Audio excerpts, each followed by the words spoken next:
One final stop here on Mountain West Men's Basketball Media Days, powered by Air Force Reserve. We're going to head to San Jose, California, to the home of the San Jose State Spartans to bring in the head coach of the Spartans, John Prioleau.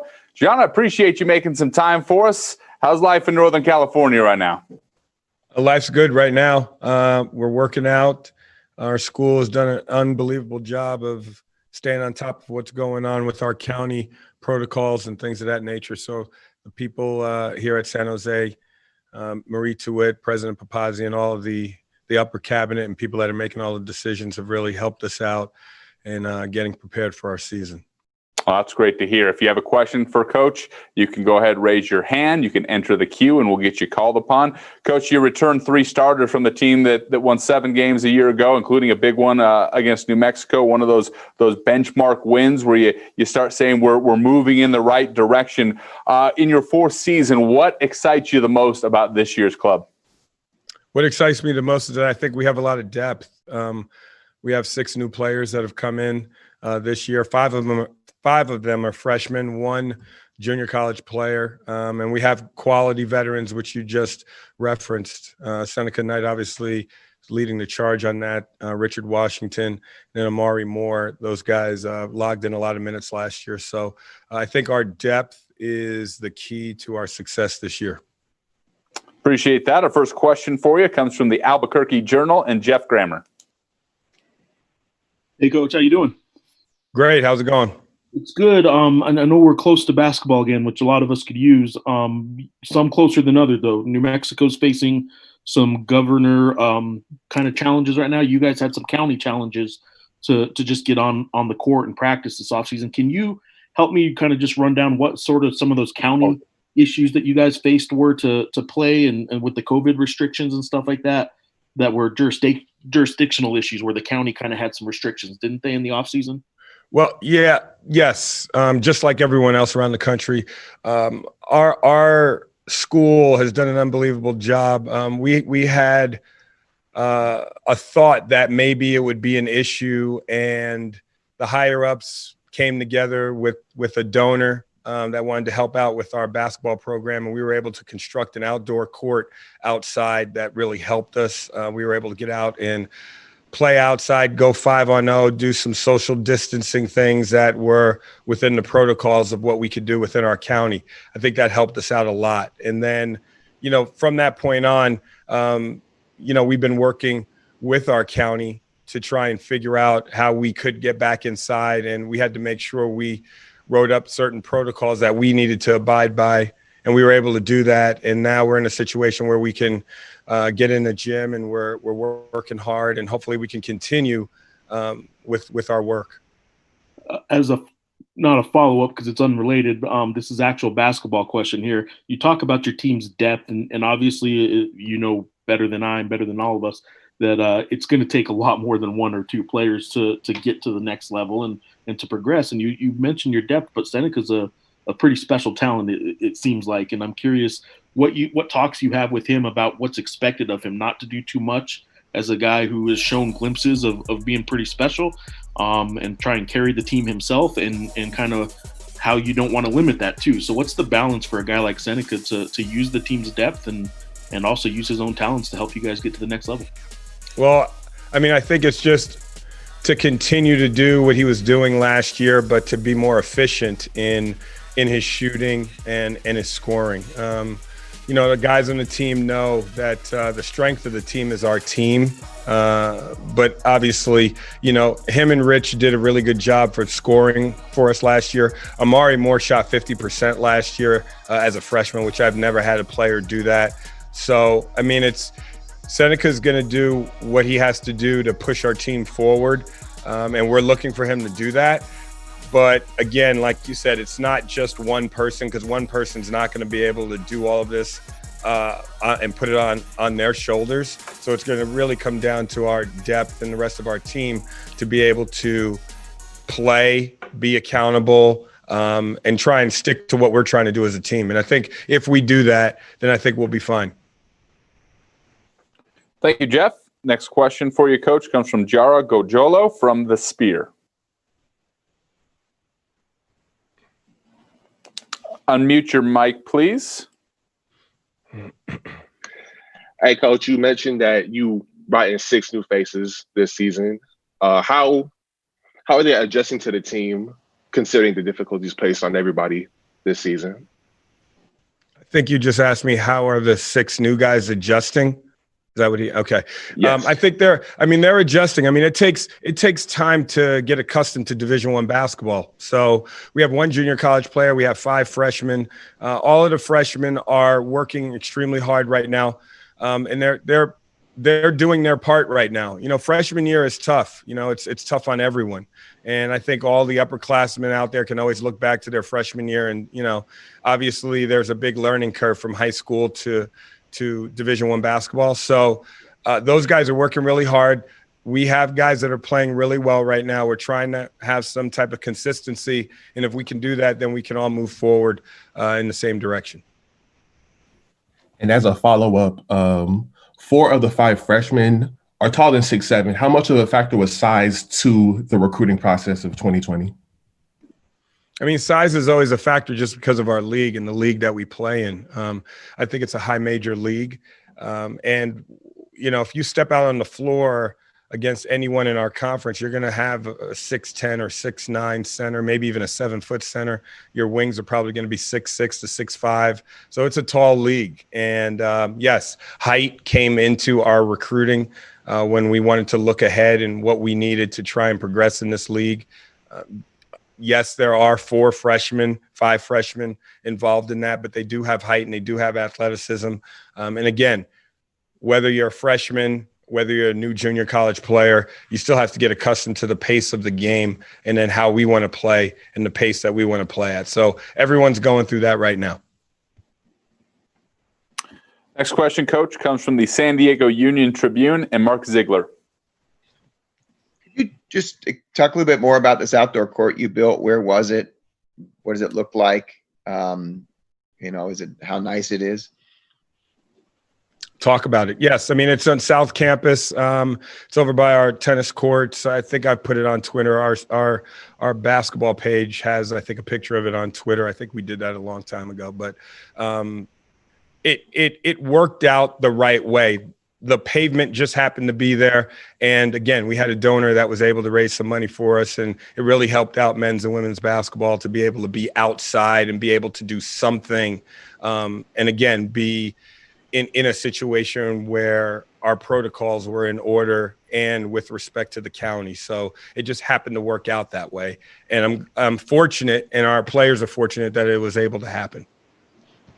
How long were you on that court? And do you have any restrictions now once that you're indoors in terms of what you can do? Or are you completely without restrictions in practice? No, we have restrictions. I mean, I can't remember how long we were outside, but I mean, our restrictions right now, our protocols for our county is that, you know, our coaches have to have masks on. You have to be 6 feet apart from the players.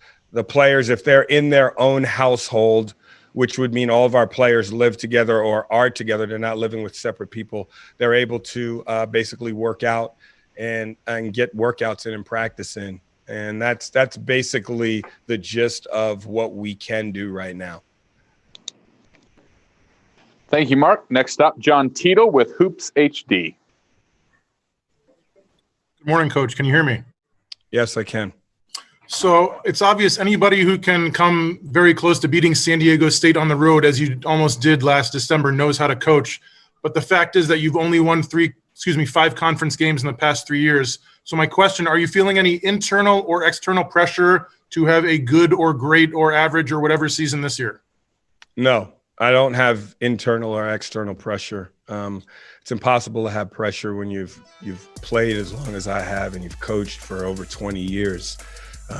What you do is you wake up every day and you try and teach young guys, this is what we're trying to do offensively, defensively. That game against San Diego State, I mean, they're a great team, great program. They had an unbelievable year last year. That game just proved that, and we didn't win the game, it just proved that on any given day, yes, you can beat someone. That's the reason why college basketball is great. That's the reason why there is parity. And again, we did not beat them. Malachi Flynn hit an unbelievable shot from about 30 feet away that closed us out. But it was an unbelievable game. It was a great game. We took a lot from it. Again, did it translate into a lot more wins? No, it did not. But I think our program's moving in the right direction. It just takes time. Thank you, John.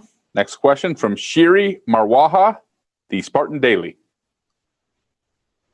Yeah, hi, Coach. I wanted to ask about the Monday announcement about the new changes. What is the players' reaction to it? Are they feeling more confident? What's their feeling? You know what? It's kind of interesting. I don't think the players have too much of a response to it. I think the guys just want to play. They just want to get back to playing again, whether it's 18 games, 20 games in the format.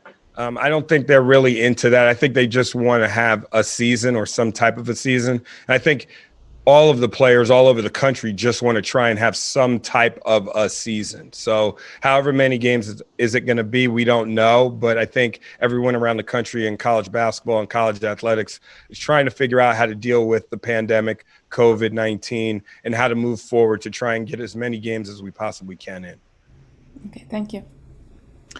Thank you. If you have a question for Coach Prioleau, make sure you raise your hand to enter the queue. We'll get you called upon. We do have a little bit more time with him, should it warrant. Coach, you mentioned Seneca and a guy who averaged 17 points a game and the growth that he made from one year to the next. But you also touched on Richard Washington, a great 1-2 punch in their own right with those two, a guy that shoots very well from the outside. What do you expect from Richard this season as a complement to Seneca? Yeah, I think Rich is playing great right now. He's assisting the ball. I think he's leading our team in assists. I mean, he's doing all facets of the game. That's what he wanted to develop into, and that's what I want all my guards, all my perimeter guys, we want to develop into being a guard, not a point guard or a two guard or a three-man. Guys that can pass, dribble, shoot, and make plays. I think Richard has really worked on that a lot, which I think is going to complement Seneca. And I think Amari Moore has been working really hard as well on his shooting. And I think that's going to complement Seneca as well. Seneca gets downhill at the basket. I think he took about 6 or 7 free throw attempts a game. So obviously he can get downhill because he's pretty strong.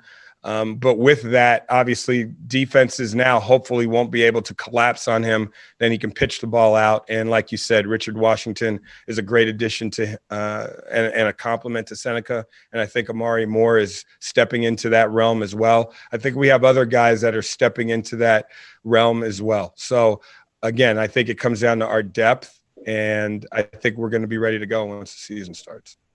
In addition to Amari shooting the ball well, and growing, he was a great defender last year, oftentimes drawing very tough assignments. Do you envision his role again being, drawing the best player of the opposing team, being that defender for you?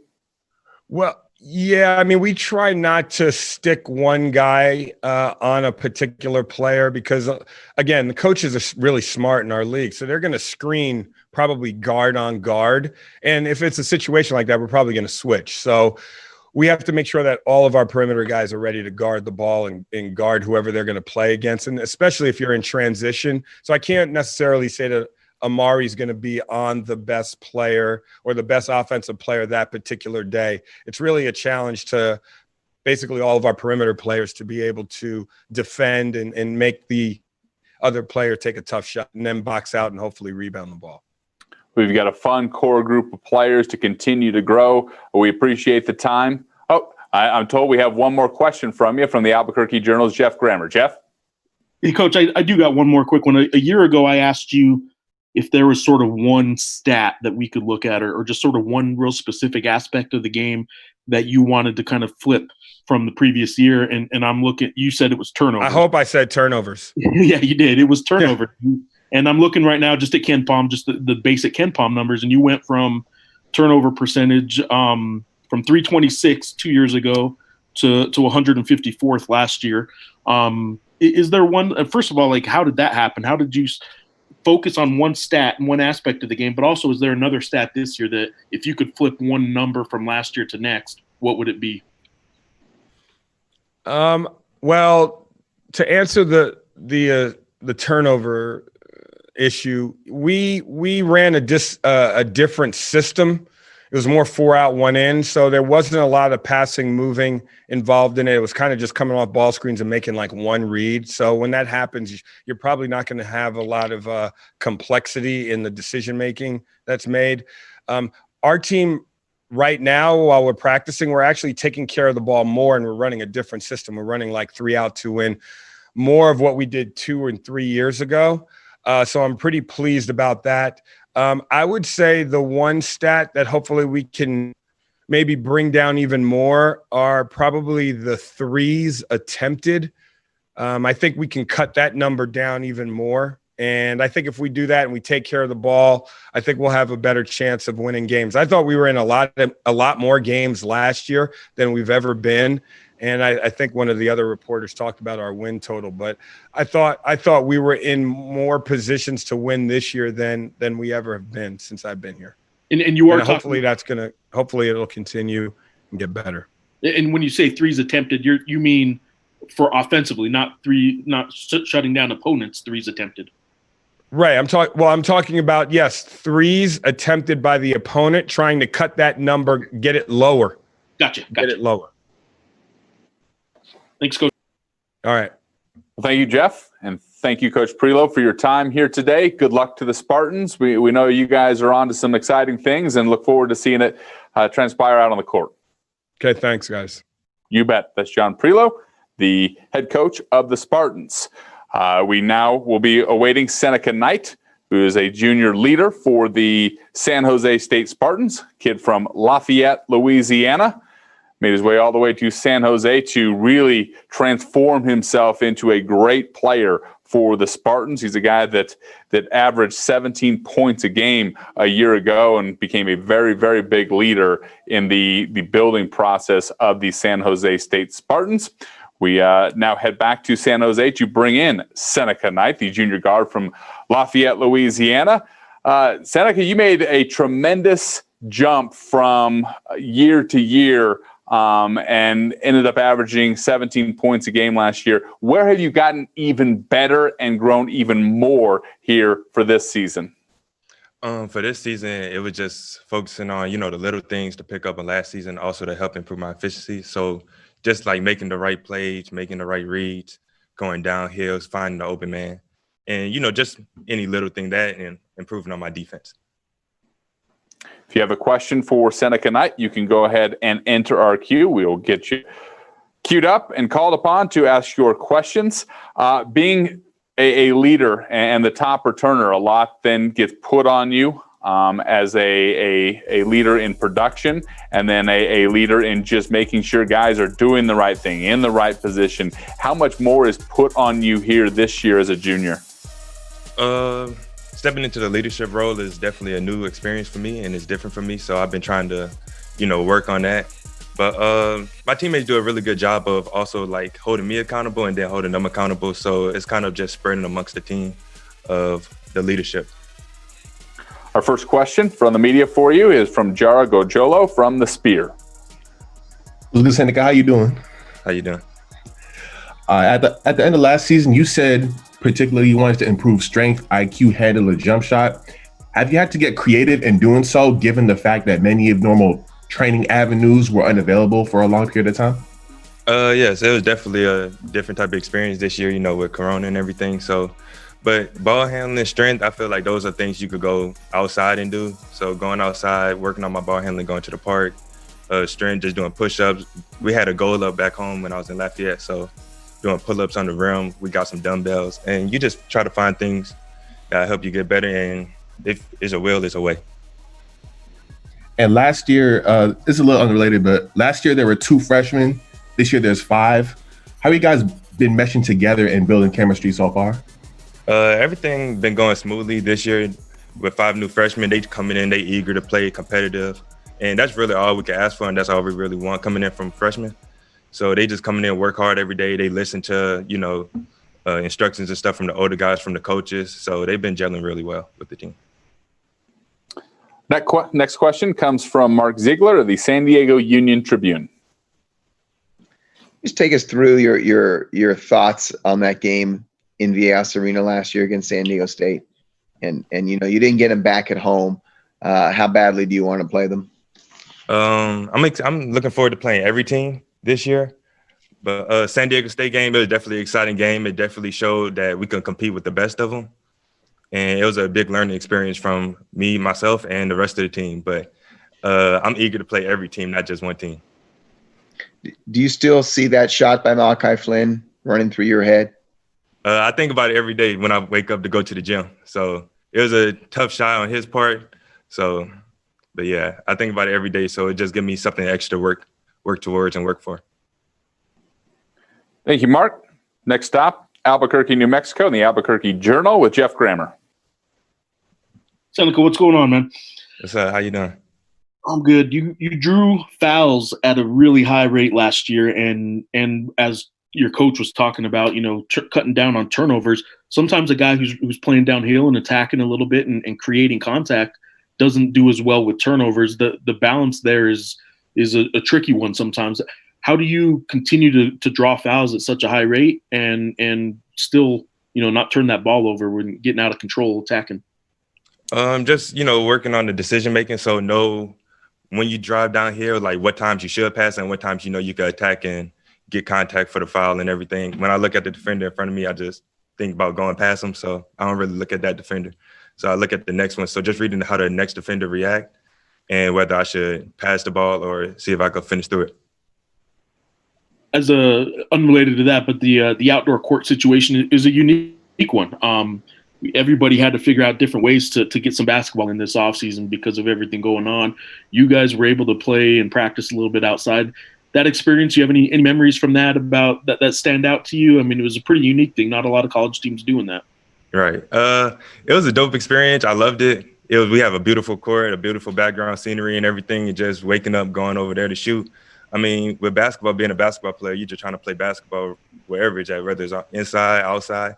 So I also grew up at the park back home and playing basketball out there. So it just brought me back memories of when I was younger. But it was definitely a fun experience that we all really enjoyed. Thank you. Thank you, Jeff. If you have a question for Seneca Knight, you can go ahead and enter our queue, raise your hand. Seneca, you mentioned going outside, and when you went home to Lafayette during this time in the pandemic, my understanding is your dad was very valuable in helping you stay in shape and getting you the tools necessary to make sure that you didn't skip a beat. How special was that time that maybe you didn't think you were going to have, and what did you guys do? It was definitely a special time. And I also want to mention my mom, too, because she's very important to this process. So she also helped out. She'll come out there and just, keep us company, what moms do. But she's also very supportive. And my dad, on his end, he just always trying to figure out different ways to get better. So if we have to go outside, he'll just look up different type of ways to get better, what we have to work with. So working on conditioning, strength. And we had one goal up. So get shots up, we'll go buy nets for that goal and then just put the net on the goal at the park and shoot there. So my dad and my mom are very huge parts of this process. And back home, I really loved spending time with my family. And kind of unique to the whole situation, one of your teammates that's now in San Jose, Jalen Dalco, he's from your hometown, right, in Lafayette. Right. And you guys actually got a chance to work out together before coming back to San Jose. Is that right? Yes, sir. How cool is that to be able to work out with a teammate who you're going to be out on the floor with throughout this season and get that time with him back home? It was definitely exciting and fun having him. We grew up together.